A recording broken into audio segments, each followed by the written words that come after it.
పలికెడిది భాగవతమట, పలికించెడివాడు రామభద్రుండట, ఏ పలికిన భవహరమగునట,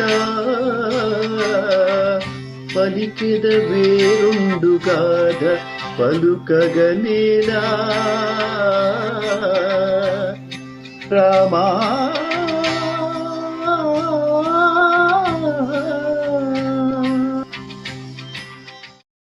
వాలిన భక్తి మ్రొక్కెదన వారిత తాండవ కేళికిన్, దయాసాలికిన్ శూలికిన్ శిఖరిజాముఖ పద్మమయూక మాలికిన్, బాల శశాంక మౌళికిన్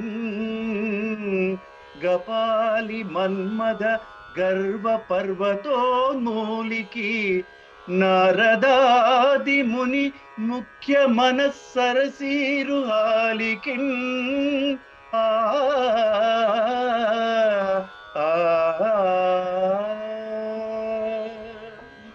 ఈ పద్యం యాక్చువల్గా శివుడి మీద ప్రార్థించింది. నిరోధించడానికి వీలు కాని తాండవ నృత్యం చేసేవాడు, కరుణా రసహృదయుడు, పార్వతీదేవి ముఖారవిందాన్ని ప్రభాకరంలా వికసింపజేసేవాడు, శిరస్సున నెలవంక ధరించేవాడు, పుర్రెన్ను దాల్చేవాడు, దర్పాన్ని సమూలంగా నాశనం చేసేవాడు, నారదారి మహర్షుల హృదయ కమలాలలో భ్రమర్మలా విరించేవాడు, త్రిశూలధారి అయిన శివునికి మికిలితో భక్తితో నమస్కరిస్తున్నారు. హరికి పట్టపు దేవి పుణ్యముల ప్రోవు, అర్థంబు పెన్నిక్క చందురు తోబుట్టువు, భారతీ గిరిసుతల్తో నాడు పూబోణి, తామరలందుండెడి ముద్దరాలు జగముల్ మన్నించు నిల్లాలు, భాసుర తన్లేములు వాపు తల్లి సిరిచున్, నిత్య కళ్యాణముల్ ఆ.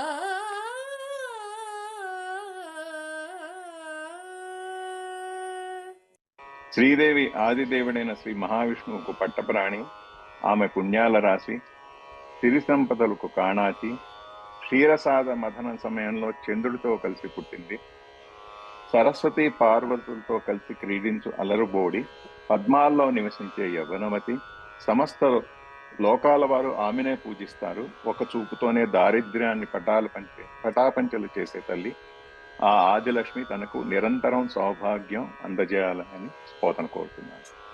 శారద నీరదేందు ఘనసార పటీర మరాళ మల్లికాహార తుషార ఫేన రజతాచలకాస ఫణీస కుంద మందార, సుధాపయోధి సిత తామర సామర వాహిని, శుభాకారత నొప్పు నిన్ను మదిగానగనెన్నడు గల్గు, భారతీ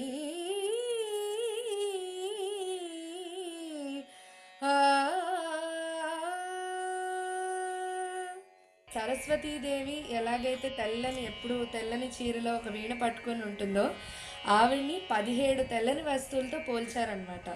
శరత్కాల మేఘము, కర్పూరము, చందమామ, హంస, రెల్లు పూలు, వీటన్నిటినీ అంటే ఒక 17 తెల్లని వస్తువులు ఏవైతే ఉంటాయో వాటితో పాటు ఓ భారతీయ అని చెప్పి పోతన గారు ఈ సరస్వతీదేవిని వర్ణిస్తూ రాసిన పద్యం ఇది.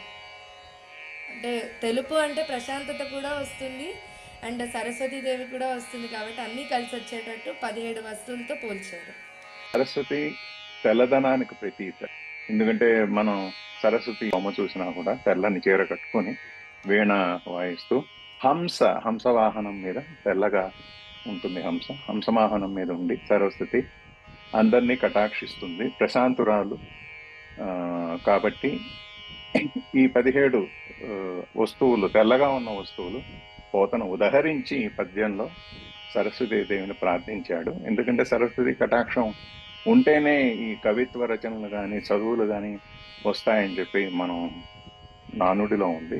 జ్ఞానశ్రీ చేతులారంగా శివుని చేతులారంగ శివుని పూజింపడేని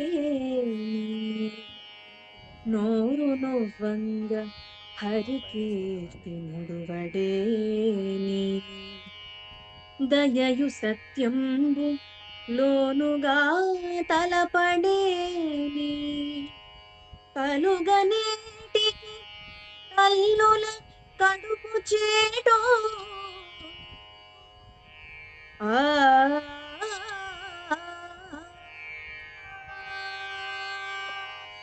ఎవరైతే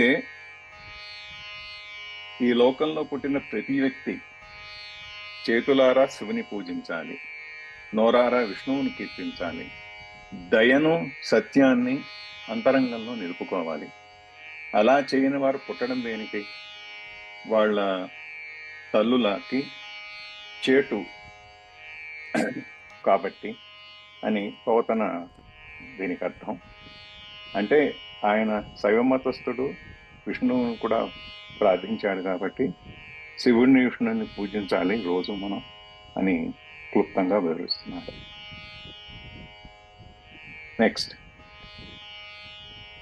నెక్స్ట్ జ్ఞానశ్రీయే మళ్ళీ కదా ఆతత సేవ చేశారు.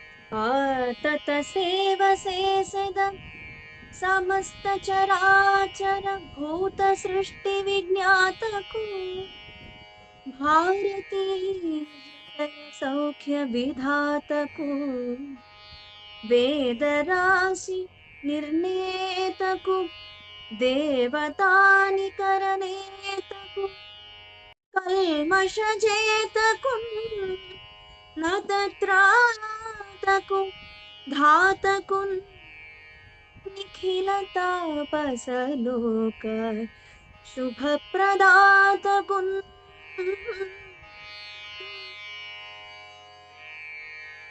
ఈ పద్యం బ్రహ్మకు అన్వయిస్తుంది.